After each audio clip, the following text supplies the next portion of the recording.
আসসালামু আলাইকুম ওয়া রাহমাতুল্লাহি ওয়া বারাকাতুহু। সুপ্রিয় দর্শক, আজকে আমরা আলোচনা করব তৃতীয় বিশ্বযুদ্ধ ও একটি হাদিসের পর্যালোচনা নিয়ে। হযরত আবু হুরায়রা রাদিয়াল্লাহু তাআলা আনহু হতে বর্ণিত, তিনি বলেন, শেষ জামানায় পুরো পৃথিবীব্যাপী একটি যুদ্ধ হবে। এটা হবে দুইটি বড় যুদ্ধের পর তৃতীয় যুদ্ধ, এবং এই যুদ্ধে অনেক মানুষ ধ্বংস হবে। দ্বিতীয় বিশ্বযুদ্ধের সময় যে ব্যক্তি আগুন জ্বালিয়ে দেবে সেই হবে মহান নেতা। হিজরি ১৩ শতাব্দীর কয়েক দশক পর গ্রিক রাজা সমগ্র বিশ্বের বিপক্ষে যুদ্ধ করবেন এবং আল্লাহ তাআলা তাকে যুদ্ধের নির্দেশ দিবেন। এর ২ দশক পর জার্মান ভূমি থেকে বিড়ালের নামের সাথে মিল রয়েছে এমন একজনের আবির্ভাব হবে, অর্থাৎ হিটলারের কথা এখানে বলা হয়েছে। সে রোমানদের বিপক্ষে চাবুক নিয়ে হাজির হবে এবং লোকজনদের নির্যাতন করা শুরু করবে এবং পুরো পৃথিবী নিয়ন্ত্রণ করতে চাইবে। সে সমগ্র বিশ্বের বিপক্ষে যুদ্ধ শুরু করবে, এমনকি উষ্ণ অঞ্চল অর্থাৎ আফ্রিকার সাহারা মরু ও শীতল অর্থাৎ রাশিয়ার সাইবেরিয়া অঞ্চলেও যুদ্ধ করবে। সে যখন যুদ্ধক্ষেত্রকে আগুন দ্বারা পরিপূর্ণ করবেন, আর তখনই সে আল্লাহ তাআলার শাস্তির মুখোমুখি হবে। সে রাশিয়ান গুপ্তঘাতক দ্বারা খুন হবে। তারপর হিজরি ১৩ শতাব্দীর সাথে আরও ৫, ৬, ৭, ৮ দশক গণনা করার পর মিশরে একজন ব্যক্তি অর্থাৎ জামাল আবদেন নাসের আসবে, যাকে আরবরা সুচ্চাউল আরব বা আরবের সাহসী ব্যক্তি বলে ভূষিত করবে এবং যাকে নাসের বলা হবে। আল্লাহ তাআলা তাকে ২ বার অবজ্ঞা করবেন, একবার যুদ্ধে, এরপর আবারও। নাসের কখনো বিজয়ের দেখা পাবে না। তখন সমস্ত ক্ষমতার মালিক আল্লাহ তাআলা একজন কালো ব্যক্তি অর্থাৎ আনোয়ার সাদাতকে পাঠাবেন, যার পিতা তার তুলনায় উজ্জ্বল বর্ণের হবে। আরব ও মিশরের নেতা মসজিদুল আকসা ছিনতাইকারীদের সাথে একটি চুক্তি করবেন। এরপর ইরাকে একজন নিষ্ঠুর শাসকের আবির্ভাব হবে, যে দামেস্কের নিকটবর্তী এলাকায় থাকবে, যার চোখে সামান্য আঘাতের চিহ্ন থাকবে। সেই হল সুফিয়ানি। সে তার শত্রুদের বিরুদ্ধে যুদ্ধ করবে। পুরো পৃথিবী থেকে তার জন্য লোকজন একত্রিত হবে, কারণ তার সাথে আগে প্রতারণা করা হয়েছিল। সুফিয়ানের জন্য ইসলাম ছাড়া এর চেয়ে ভালো কিছু থাকবে না। এর মধ্যে খারাপ ভালো দুটো জিনিসই থাকবে, যদিও সে মাহাদির সাথে বিশ্বাসঘাতকতা করবে। এরপর হিজরি ১৪ শতাব্দীর সাথে ২ দশক বা ৩ দশক গণনা করবে। ওই সময় মাহাদির আবির্ভাব হবে। সে পুরো পৃথিবীর সকলের বিরুদ্ধে যারা বিপদগামী হয়ে গেছে অর্থাৎ খ্রিস্টানরা, এবং যারা আল্লাহর ক্রোধের পাত্র অর্থাৎ ইহুদিরা, এবং তাদের সাথে ব্যভিচার ও প্রতারণার রানী অর্থাৎ আমেরিকা, যার পুরো পৃথিবীকে অবিশ্বাসী ও দ্বিধাবিভক্ত করতে চেষ্টা করে, তারা ইসরা ও মিরাজের ভূমি অর্থাৎ ফিলিস্তিন পর্বতের নিকটে আসবে। এদের সবার বিরুদ্ধে যুদ্ধ করবেন মাহাদি। তখন ইয়াহুদিরা পৃথিবীতে ভালো অবস্থানে থাকবে এবং তারা বাইতুল মুকাদ্দাস ও পবিত্র জেরুজালেম শহর শাসন করবে। এ সময় তারা সমুদ্র ও আকাশপথে তীব্র শীতল অঞ্চল অর্থাৎ সাইবেরিয়া ও তীব্র উষ্ণ অঞ্চল অর্থাৎ সাহারা ছাড়া সবাই তার অর্থাৎ মাহদির বিরুদ্ধে যুদ্ধ করতে আসবে। মাহদি দেখবে পুরো পৃথিবী তার বিরুদ্ধে ষড়যন্ত্র করছে এবং সে একই সাথে আল্লাহ পরিকল্পনাও দেখবে, যা কাফেরদের ষড়যন্ত্রের তুলনায় অনেক শক্তিশালী। সে দেখবে আল্লাহ তাআলা পৃথিবীর শাসন ক্ষমতা তার দিকে ফিরিয়ে দিচ্ছেন এবং পৃথিবীটা হলো একটা গাছের মতো, যার মূলে রয়েছেন আল্লাহ তাআলা। তিনি সকল অবিশ্বাসী জাতিকে কঠিন দুর্যোগে নিক্ষেপ করবেন এবং তাদেরকে শাস্তি দিবেন। কাফেরদের ভূমি, সমুদ্র ও আকাশপথকে জ্বালিয়ে দিবেন। অবিশ্বাসী জাতির জন্য আকাশ থেকে ক্ষতিকর বৃষ্টি নিক্ষেপ করা হবে এবং আল্লাহ তাআলা অবিশ্বাসী জাতিদেরকে ধ্বংস করে দিবেন। আসমাউল মাসালিক লিয়াউমিল মাহাদিয়া মালিকি লিকুল্লিল দুনিয়া বি আমরিল্লাহিল মালিক, লেখক কালদা বিন জায়েদ, পৃষ্ঠা ২১৬। এবার চলুন একটু ব্যাখ্যা জেনে নিই। হিজরি ১৩ শতাব্দীর ৩ দশক পর ১৩৩০ হিজরি অর্থাৎ ১৯১২ থেকে ১৯১৩ পর্যন্ত প্রথম বলকান যুদ্ধে Greece, Bulgaria, Serbia, Albania, Montenegro একত্রিত হয়ে অটোম্যান সাম্রাজ্যের বিরুদ্ধে যুদ্ধ ঘোষণা করে। তাদেরকে সামরিক সহায়তা দিয়ে সহযোগিতা করে রাশিয়া। এই যুদ্ধে অটোম্যান সাম্রাজ্যের বিশাল ভূখণ্ড হাতছাড়া হয়। Greece, Serbia, Bulgaria, Montenegro Ottoman সাম্রাজ্য থেকে বের হয়ে স্বাধীন হয়। এছাড়া উভয় পক্ষে ৪.৫ লাখ আহত ও নিহত হয়। এই ইতিহাস আমাদের সবার জানা। পয়েন্ট ৪, এর ২ দশক পর জার্মান ভূমি থেকে বিড়ালের নামের সাথে মিল রয়েছে এরকম একজনের অর্থাৎ হিটলারের আবির্ভাব হবে। সে রোমানদের বিপক্ষে চাবুক নিয়ে হাজির হবে এবং লোকজনকে নির্যাতন করা শুরু করবে এবং পুরো পৃথিবী নিয়ন্ত্রণ করতে চাইবে। সে সমগ্র বিশ্বের বিপক্ষে যুদ্ধ শুরু করবে।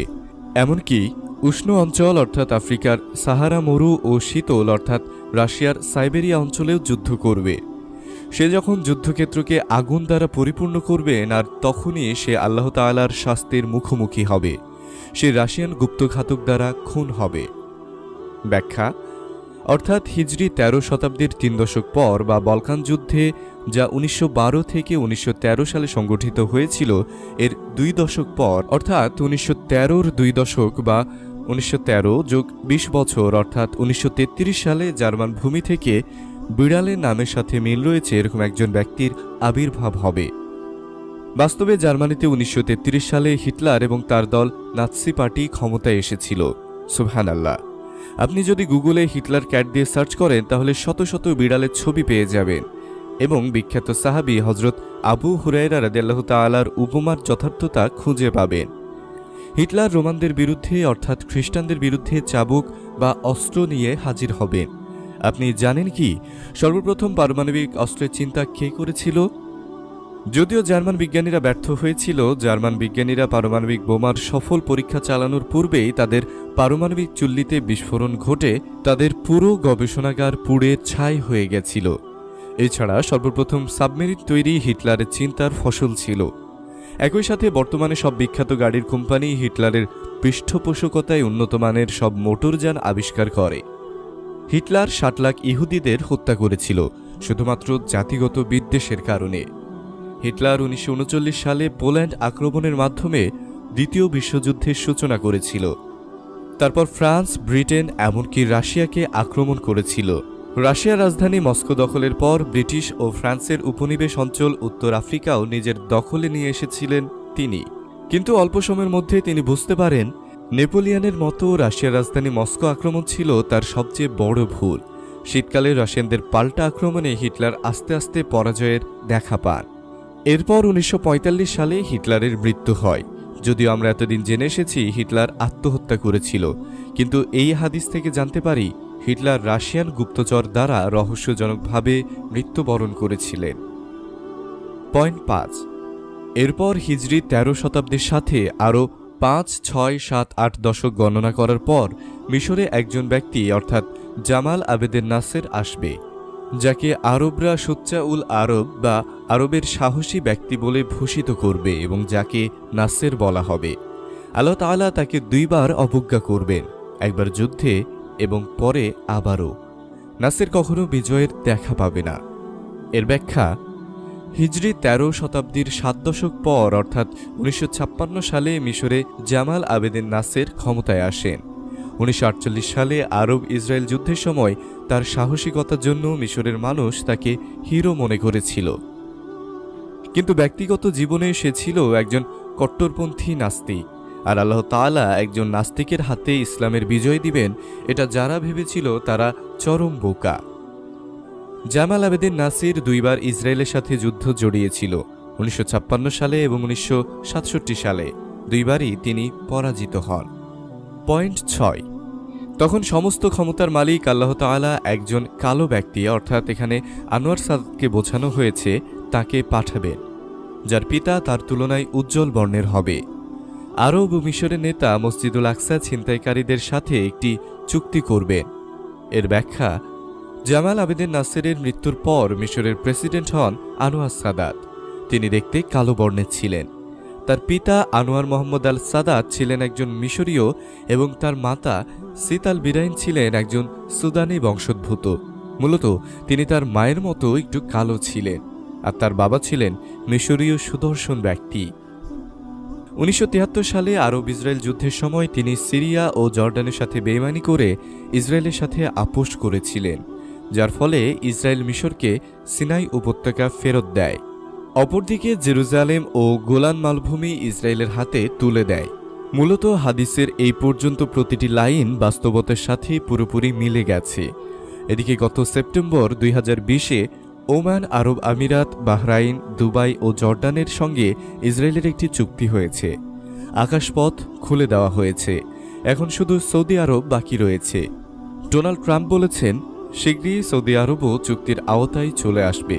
আর হাদিসের পরবর্তী অংশটি এখনও বাস্তবায়ন হয়নি। ইনশাআল্লাহ খুব শীঘ্রই হাদিসের শেষ অংশটিও আমরা দেখতে পাব।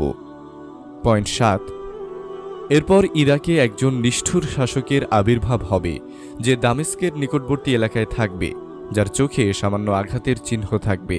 সেই হল সুফিয়ানি। সে তার শত্রুদের বিরুদ্ধে যুদ্ধ করবে। পুরো পৃথিবী থেকে লোকজন তার জন্য একত্রিত হবে, কারণ তার সাথে আগে প্রতারণা করা হয়েছিল। সুফিয়ানির জন্য ইসলাম ছাড়া এর চেয়ে ভালো কিছু থাকবে না। তার মধ্যে খারাপ ভালো দুটি জিনিসই থাকবে, যদিও সে মাহাদির সাথে বিশ্বাসঘাতকতা করবে। ব্যাখ্যা: এখানে ইমাম মাহদির আবির্ভাবের পূর্বে সিরিয়ার রাজধানী দামেস্কের নিকটবর্তী দারা ওয়াদিউল ইয়াবেস বা শুষ্ক উপত্যকা থেকে একজনের আবির্ভাব ঘটবে। পৃথিবীর বিভিন্ন অঞ্চল থেকে, যার জন্য প্রতি মাসে 30,000 লোক জড়ো হবে তার পক্ষে যুদ্ধ করার জন্য।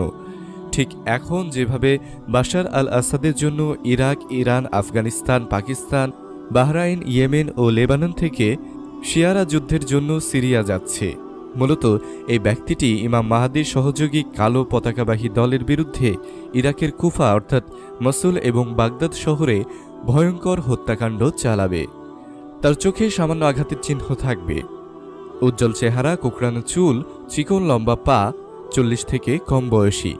সুফিয়ানি তুরস্ক, আমেরিকা, আসহাব জাতি অর্থাৎ ইসলামিক স্টেট, আবকা জাতি অর্থাৎ তওরেগ মিলিট্যান্ট এর বিরুদ্ধে যুদ্ধ করবে। এরপর ইরাকের মসুল ও বাগদাদ শহরে সে ভয়ঙ্কর গণহত্যা চালাবে। পুরো শহরকে সে ধ্বংস করে দিবে। অবশেষে মক্কায় যখন খলিফা মাহাদির আবির্ভাব ঘটবে, তখন সে মাহাদিকে হত্যা করতে 70,000 সৈন্যবাহিনী পাঠাবে, যাদেরকে আল্লাহ তাআলা বাইদা নামক স্থানে ধ্বংস করে দেবে। এরপর কিছুদিনের জন্য সে দেইর আজজুরের গভর্নরের চাপে মাহাদিকে মেনে নেবে। কিন্তু 3 বছর পরে বনু কালব গোত্রের সঙ্গীদের সঙ্গে অর্থাৎ বাশার আল আসাদের গোষ্ঠীর লোকজনের কথায় সে মাহদিকে অস্বীকার করবে এবং তার বিরুদ্ধে যুদ্ধ ঘোষণা করবে। অবশেষে কালবের যুদ্ধে সে নিহত হবে। পয়েন্ট 8, এরপর হিজরি 14 শতাব্দীর সাথে 2 বা 3 দশক গণনা করার পর ওই সময় মাহাদির আবির্ভাব হবে। সে পুরো পৃথিবী সকলের বিরুদ্ধে যারা বিপদগামী হয়ে গেছে অর্থাৎ খ্রিস্টানরা এবং যারা আল্লাহর ক্রোধের পাত্র অর্থাৎ ইহুদিরা এবং তাদের সাথে ব্যভিচার ও প্রতারণার রানী অর্থাৎ আমেরিকা, যার পুরো পৃথিবীকে অবিশ্বাস ও দ্বিধাবিভক্ত করতে চেষ্টা করে, তারা ইসরা ও মিরাজের ভূমি অর্থাৎ ফিলিস্তিনির পর্বতের নিকটে আসবে। তখন ইহুদিরা পৃথিবীতে ভালো অবস্থানে থাকবে। তারা বাইতুল মুকাদ্দাস ও পবিত্র জেরুজালেম শহর শাসন করবে। এই সময় সমুদ্র ও আকাশপথে তীব্র শীতল অঞ্চল অর্থাৎ সাইবেরিয়া ও তীব্র উষ্ণ অঞ্চল অর্থাৎ সাহারা ছাড়া সবাই তার অর্থাৎ ইমাম মাহাদির বিরুদ্ধে যুদ্ধ করতে আসবে। মাহাদি দেখবে পুরো পৃথিবী তার বিরুদ্ধে ষড়যন্ত্র করছে এবং সে একই সাথে আল্লাহর পরিকল্পনাও দেখবে, যা কাফেরদের ষড়যন্ত্রের তুলনায় অনেক শক্তিশালী। সে দেখবে আল্লাহ তাআলা পৃথিবীর শাসন ক্ষমতা তার দিকে ফিরিয়ে দিচ্ছেন এবং পৃথিবীটা হলো একটা গাছের মতো, যার মূলে রয়েছেন আল্লাহ তাআলা। এর ব্যাখ্যা: হিজরি 14 শতাব্দীর 2 দশক বা 3 দশক অর্থাৎ 20 থেকে 30 বছর পর অর্থাৎ 1420 বা 1430 হিজরি অথবা 1400-র পর 2 দশক এবং এরপর আরও 3 দশক অর্থাৎ 1450 হিজরিতে মাহাদির আবির্ভাব হবে। মাহাদি আবির্ভাবের সময় ব্যভিচার ও প্রতারণার রানী অর্থাৎ আমেরিকা, ইসরা ও মিরাজের ভূমি ফিলিস্তিনে আসবে। এ কথার দুটি অর্থ হতে পারে। 1, এর দ্বারা আমেরিকার বর্তমান অশ্লীলতা, বেহায়াপনা, অবাধ বিয়ে বহির্ভূত যৌন মিলন, পর্নোগ্রাফির ব্যবসা, পরকীয়া প্রেম এসব পাপাচারের কথা বলা হয়েছে। উইকিপিডিয়ার জরিপে আমেরিকার 81% মানুষ বিয়ের আগেই শারীরিক সম্পর্ক সম্পূর্ণ করে ফেলে। আরেক জরিপে দেখা গেছে মাত্র 3% আমেরিকান সেক্স করার জন্য বিয়ে পর্যন্ত অপেক্ষা করে। 2, খলিফা মাহাদির আবির্ভাবের সময়ে আমেরিকার একজন নারী প্রেসিডেন্ট থাকবেন, যিনি মাহাদির বিরুদ্ধে যুদ্ধ করার জন্য ফিলিস্তিনে আসবেন। তখন ইহুদিরা পৃথিবীতে ভালো অবস্থানে থাকবে।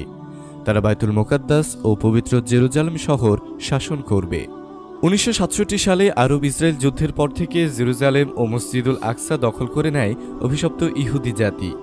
এরপর থেকে এখন পর্যন্ত প্রতিদিন মুসলমানদের হৃদয়ে রক্তক্ষরণ হচ্ছে আমাদের প্রথম কিবলার জন্য। তারা উষ্ণ অর্থাৎ সাহারা অঞ্চল এবং শীতল অর্থাৎ সাইবেরিয়া অঞ্চল ছাড়া সবাই মাহাদির বিরুদ্ধে যুদ্ধ করতে আসবে। আমরা দেখেছি ২০০১ সালে আমেরিকা এবং ন্যাটো যখন আফগানিস্তান আক্রমণ করেছিল, তখন ইউরোপের প্রায় প্রতিটি দেশ সহ প্রায় ১০০টি দেশ আমেরিকার এই বর্বরতাকে সমর্থন দিয়েছিল। এছাড়া ৩০টি দেশ আফগান সরকারকে আর্থিকভাবে সহায়তা করেছিল। তখন রাশিয়া ও উত্তর আফ্রিকার দেশগুলো আমেরিকার এই অভিযানে সহযোগী ছিল না। আর ২০০৩ সালে ইরাক যুদ্ধে ৪২টি দেশ আমেরিকাকে সমর্থন দিয়েছিল। এছাড়া ২০১৪ থেকে ২০১৭ সালে আইএস বিরোধী যুদ্ধে ৭২টি দেশ আমেরিকাকে সমর্থন দিয়েছে। ভবিষ্যতে খোরাসানের কালো পতাকাবাহী দলের আবির্ভাব হলে তখনও হয়তো তাদেরকে প্রতিহত করার জন্য সবাই অভিশপ্ত সুফিয়ানি বাহিনীকে সমর্থন দেবে। কিন্তু খলিফা মাহদী দেখবেন কাফেরদের ষড়যন্ত্রের তুলনায় আল্লাহর কৌশল অনেক বেশি শক্তিশালী এবং আল্লাহ তাআলা শাসন ক্ষমতা মাহদীর দিকে ফিরিয়ে দিচ্ছেন।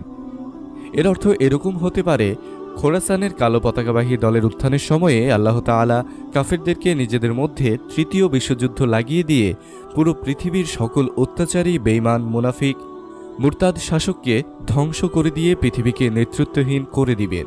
অতঃপর আল্লাহ তাআলা তার নিজের পছন্দ ব্যক্তি খলিফা মাহদীকে শাসক হিসেবে নির্বাচিত করবেন। পয়েন্ট ৯, তিনি সকল অবিশ্বাসী জাতিকে কঠিন দুর্যোগে নিক্ষেপ করবেন এবং তাদেরকে শাস্তি দিবেন।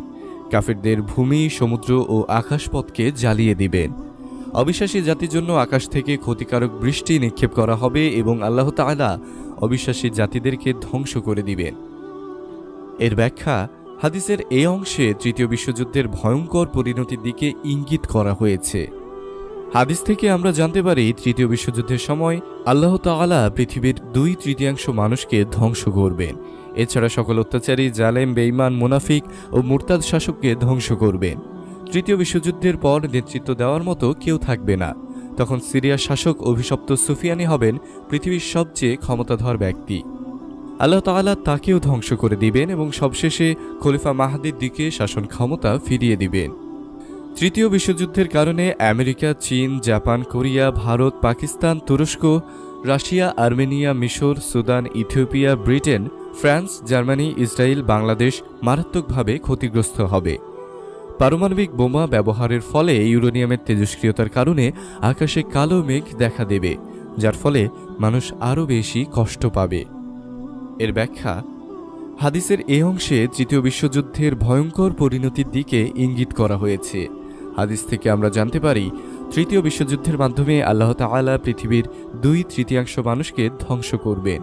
এছাড়া সকল অত্যাচারী, জালেম, বেঈমান, মুনাফিক ও মুরতাদ শাসককে ধ্বংস করবেন। তৃতীয় বিশ্বযুদ্ধের পর নেতৃত্ব দেওয়ার মতো কেউ থাকবে না। তখন সিরিয়া শাসক অভিশপ্ত সুফিয়ানি হবেন পৃথিবীর সবচেয়ে ক্ষমতাধর ব্যক্তি। আল্লাহ তাআলা তাকেও ধ্বংস করে দিবে এবং সবশেষে খলিফা মাহদীর দিকে শাসন ক্ষমতা ফিরিয়ে দিবেন। তৃতীয় বিশ্বযুদ্ধের কারণে আমেরিকা, চীন, জাপান, কোরিয়া, ভারত, পাকিস্তান, তুরস্ক, রাশিয়া, আর্মেনিয়া, মিশর, Sudan, Ethiopia, Britain, France, Germany, Israel ও বাংলাদেশ মারাত্মকভাবে ক্ষতিগ্রস্ত হবে।